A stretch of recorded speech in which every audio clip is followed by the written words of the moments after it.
দেখেন বৃষ্টিটা কতটা আনন্দ নিয়ে আসছে। বৃষ্টিতে ইয়াং জেনারেশন ভিজতেছে, কেউ আনন্দের সাথে ভিজতেছে, আবার কেউ অনেকটা মানে অপরাধ ভিজতেছে। ছাতা দেখেন হয়তো বা বাড়ির নিকটেই, সে ছাতা নিয়ে বের হয়েছে। আবহাওয়া এমন দেখা যাচ্ছে যে এখন মাগরিবের আগ মুহূর্ত, অনেকটা অন্ধকার হয়ে আসছে।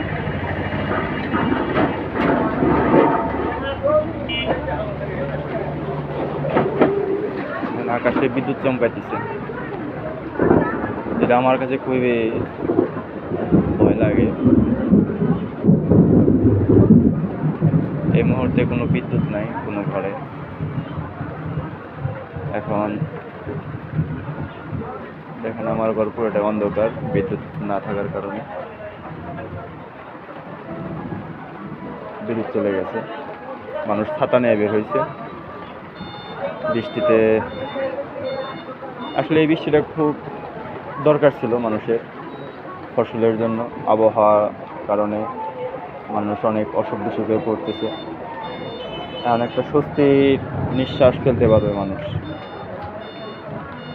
ক্ষণিকের জন্য একটু অসুবিধা হলেও বেশ কয়েকদিন আরামে চলাফেরা করতে পারবে। আল্লাহর কাছে প্রার্থনা বৃষ্টিটা যেন রহমতের হয়, কারো জন্য যেন দুঃখ বয়ে না নিয়ে আসে। বেশ কিছুদিন আগে আপনার বিদ্যুৎ চমকানোর কারণে, বজ্রপাতের কারণে বেশ কয়েকজন মারা গেছে।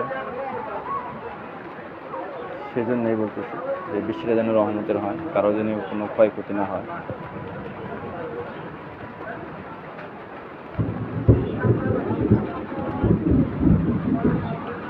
সকলকে ধন্যবাদ।